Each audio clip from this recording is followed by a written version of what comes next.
L'élection présidentielle en Ukraine a suscité beaucoup d'intérêt en Russie. Maintenant que le nom du nouveau président est connu, que va-t-il se passer? Comment vont évoluer les relations entre les deux pays? Peut-on envisager une résolution de la crise? Nous en parlons avec Evgeny Popov, qui est journaliste pour la chaîne de télévision russe RTV. Bonjour Evgeny, vous connaissez très bien la situation en Ukraine. Comment les Russes analysent-ils le résultat de l'élection présidentielle chez leurs voisins? Et selon vous, quelle va être l'attitude du Kremlin face au nouveau pouvoir en place à Kiev? Je pense que beaucoup de Russes ont poussé un soupir de soulagement en voyant le résultat de l'élection, parce qu'ils considèrent que c'est une bonne nouvelle qui intervient sur le plan politique.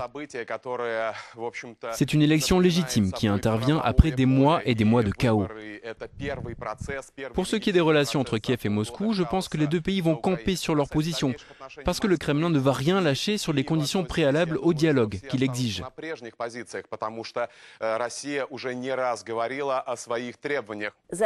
Moins d'1% des Ukrainiens ont voté pour Dmytro Yarosh, le candidat d'extrême droite. Pourtant, Moscou a souvent accusé le pouvoir à Kiev d'être soutenu par des fascistes. Le Kremlin va-t-il changer de vocabulaire? C'est vrai, seulement 0,68% des électeurs ont voté pour le candidat de secteur droit, le parti d'extrême droite radicale. Mais les plus radicaux ne sont pas souvent ceux qu'on croit.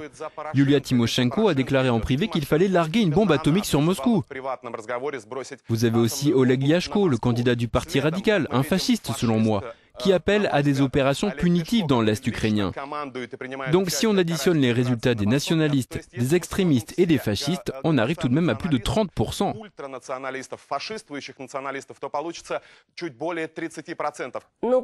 Dès qu'il a été élu, Petro Poroshenko a dit qu'il voulait résoudre le conflit qui oppose l'Ukraine à la Russie, mais qu'il n'admettrait jamais que la Crimée ne devienne une partie de la Russie.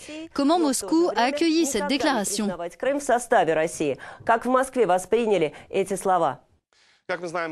Comme vous le savez, le Kremlin n'a pas encore officiellement réagi.